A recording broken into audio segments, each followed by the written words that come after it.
ការជ្រើសរើសវិថីអប់រំនិងការបណ្ដុះបណ្ដាលបច្ចេកទេសនិងវិជ្ជាជីវៈកំពុងក្លាយជាជម្រើសយុទ្ធសាស្ត្រដ៏មានប្រសិទ្ធភាពនិងមានតម្លៃបំផុតសម្រាប់យុវជនកម្ពុជាជាពិសេសសិស្សានុសិស្សដែលត្រៀមនឹងបញ្ចប់ការសិក្សាថ្នាក់ទី12ឬក៏យុវជនដែលបោះបង់ចោលការសិក្សានៅក្នុងបរិយាកាសដែលទីផ្សារការងារកំពុងត្រូវការកម្លាំងពលកម្មជំនាញយ៉ាងខ្លាំងក្លាទិវាជាតិអប់រំបណ្ដុះបណ្ដាលបច្ចេកទេសនិងវិជ្ជាជីវៈលើកទី9ត្រូវបានប្រារព្ធឡើងក្រោមប្រធានបទយ៉ាងមានអត្ថន័យថា TVET ផ្ដល់ជំនាញការងារនិងប្រាក់ចំណូលនេះមិនត្រឹមតែជាព្រឹត្តិការណ៍អបអរសាទរប៉ុណ្ណោះទេប៉ុន្តែជាការបើកទ្វារចំហ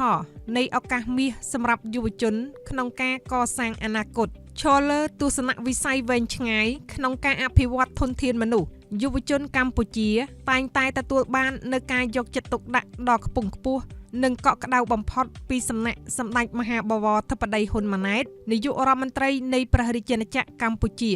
សម្ដេចធិបតីតែងតែបានដាក់ចេញនូវអនុសាសន៍និងគោលនយោបាយគន្លឹះដោយផ្ដោតសំខាន់លើប្រធានបទយុវជនម្នាក់ត្រូវតែមានជំនាញបច្ចេកទេសមួយច្បាស់លាស់សម្រាប់ខ្លួនឯងនេះជាយុទ្ធសាស្ត្រដុតដៃដុតជើងដើម្បីធានាថាយុវជនគ្រប់រូបមានខែលការពារខ្លួនមានអាជីពរឹងមាំនិងមានសមត្ថភាពពេញលេញក្នុងការទាញយកប្រាក់ចំណូលខ្ពស់មកទ្រទ្រង់ជីវភាពគ្រួសារនិងសង្គមជាតិឆ្លើយតបនឹងការយកចិត្តទុកដាក់ដ៏ខ្ពង់ខ្ពស់របស់ប្រមុខរាជរដ្ឋាភិបាលថ្នាក់ដឹកនាំខេត្តតាកែវរួមនឹងមន្ទីរស្ថាប័នជំនាញជុំវិញខេត្តបាននឹងកំពុងខិតខំប្រឹងប្រែងយ៉ាងសកម្មក្នុងការជំរុញនិងលើកកម្ពស់ការយល់ដឹងអំពីសារៈសំខាន់នៃវិស័យ TVET ទៅដល់មូលដ្ឋាន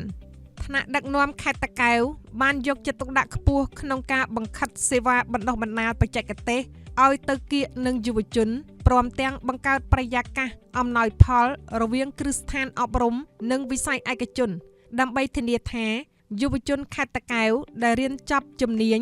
នឹងមានការងារធ្វើភ្លាមៗនៅក្នុងដៃនៅក្នុងឱកាសនៃការរៀបចំទិវាជាតិ TVET លើកទី9ឆ្នាំ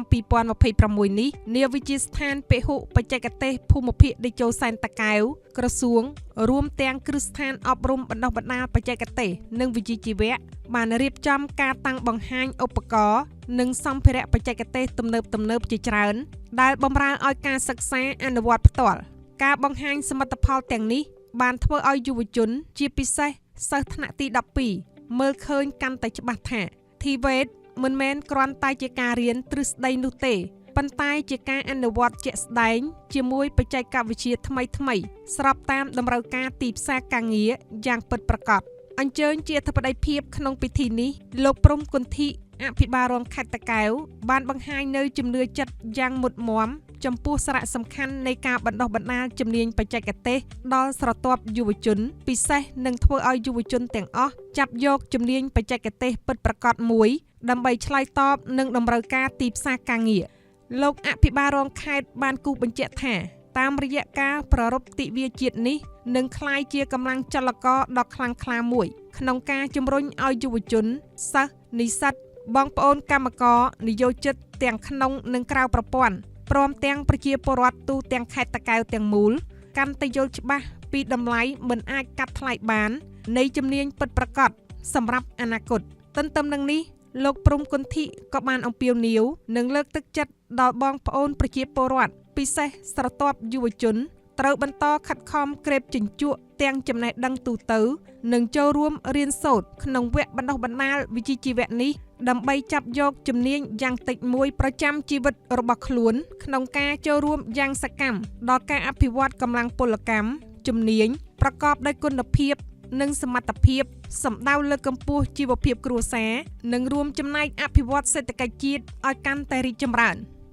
លោកអភិបាលរងខេត្តបន្ថែមទៀតថាប្រធានបទនេះគឺស្របតាមយុទ្ធសាស្ត្របញ្ចកោណដំណាក់កាលទី1ដែលអត្ថភាពគន្លឹះទី1គឺមនុស្សដោយបានផ្ដោតសំខាន់លើការកសាងនិងអភិវឌ្ឍមូលធនមនុស្សប្រកបដោយគុណភាពសមត្ថភាពជំនាញវិជ្ជាជីវៈច្បាស់លាស់គំនិតច្នៃប្រឌិតនិងភាពប្រកួតប្រជែងខ្ពស់ដើម្បីសម្រេចឲ្យបាននៅគោលដៅពលរដ្ឋម្នាក់មានជំនាញមួយយ៉ាងតិចប្រចាំជីវិតជាពិសេសសម្រាប់យុវជនដែលជាកម្លាំងពលកម្មជំនាញដ៏មានសក្តានុពល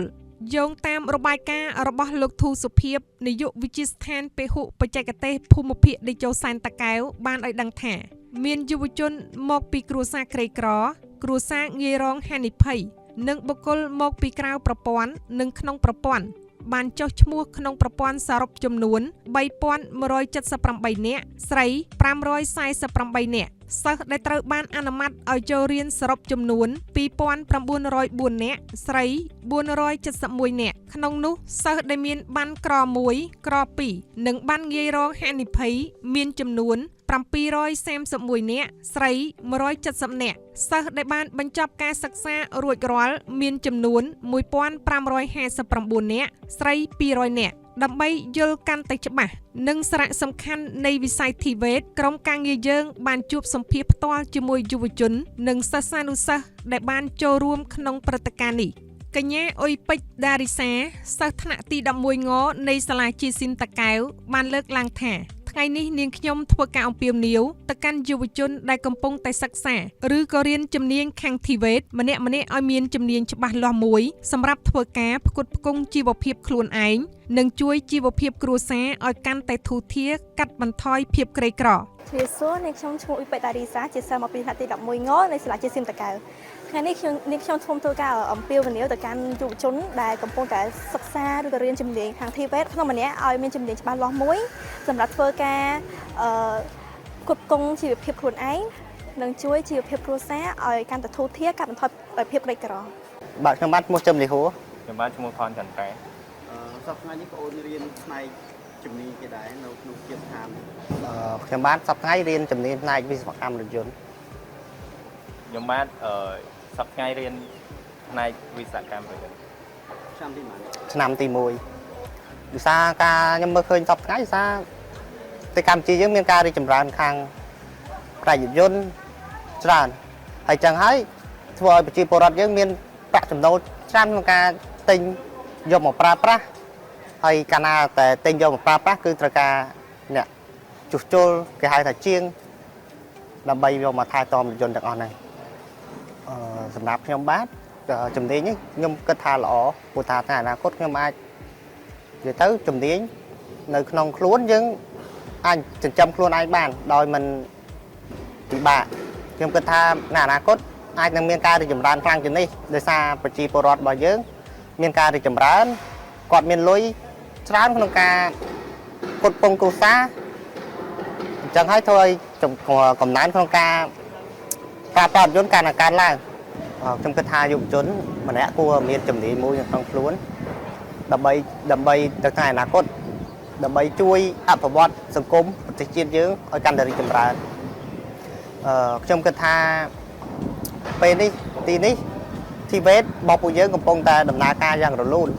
ក្នុងការទទួលបងប្អូនឬក៏សិស្សប្អូនសិស្សច្បង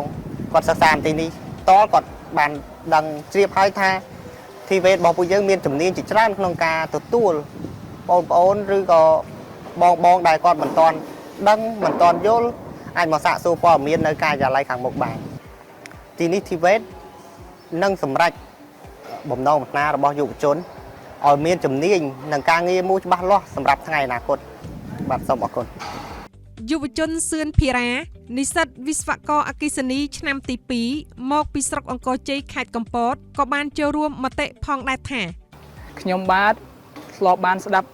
ប្រសាសន៍សម្ដេចធិបតីហ៊ុនម៉ាណែត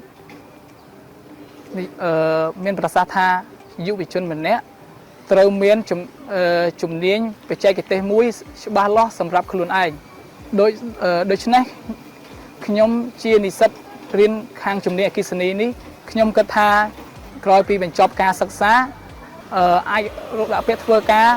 ដើម្បីរកប្រាក់ចំណូលបានសម្រាប់ផ្គត់ផ្គង់ជីវភាពគ្រួសារនិងសម្រាប់ខ្លួនឯងនិងអាចធ្វើជាយុវជនម្នាក់ដ៏ល្អសម្រាប់សង្គមជាតិជាចុងក្រោយខ្ញុំបាទក៏មានតែពាក្យអរគុណដល់សម្ដេចដែលបានផ្ដល់ឱកាសខ្ញុំបាទបានស្គាល់នៅចំណេះជំនាញមួយនេះពិតប្រាកដមួយនេះសម្រាប់ខ្លួនឯងអាចរកប្រាក់ចំណូលបានសម្រាប់ផ្ទាល់ក្នុងបាទជំនាញយុវជនម្នាក់នេះខ្ញុំមានតែ ពាក្យថាអរគុណដល់ផ្ដល់ស្រឡាញ់សាលាយើងរៀនមានកន្លែងសាក់នៅស្អាតសាលារៀនស្អាតនិងជាចុងក្រោយសូមផ្ដាំបងប្អូនថាមានតែការសិក្សានេះទេដែលអាចធ្វើឲ្យយើងឈានដល់គោលដៅរបស់យើងបានសូមអរគុណ យុវជនសុកច័ន្ទវីរៈក៏បានបង្ហាញមតិរបស់ខ្លួនថា ខ្ញុំជាយុវជន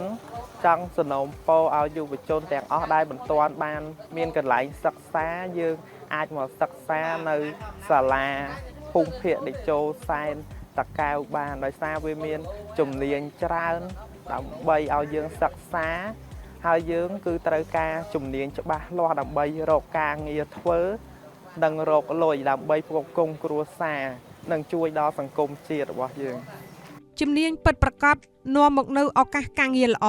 និងប្រាក់ចំណូលខ្ពស់ជាងមុន TVET បាននឹងកំពុងដើរតួជាថ្នាលបណ្ដុះបណ្ដាលដ៏វិសេសវិសាលក្នុងការកែប្រែឆាកជីវិតរបស់ពលរដ្ឋនិងយុវជនឲ្យមានជីវភាពកាន់តែប្រសើរនិងចាកចេញពីភាពក្រីក្រប្រកបដោយចីរភាពសម្រាប់យុវជនខេត្តតាកែវមិនថាសិស្សដែលកំពុងឈរលើផ្លូវបំបែកក្រោយចប់ថ្នាក់ទី 12 ឬយុវជនដែលបានបោះបង់ចោលការសិក្សានោះទេការសម្រេចចិត្តចាប់យកជំនាញបច្ចេកទេសច្បាស់លាស់មួយសម្រាប់ខ្លួនឯងគឺជាការបោះជំហានដ៏ត្រឹមត្រូវបំផុតដើម្បីសេចក្តីសុខភាពរឹងមាំនិងភាពរុងរឿងនៃអនាគតកាលដ៏វែងឆ្ងាយ។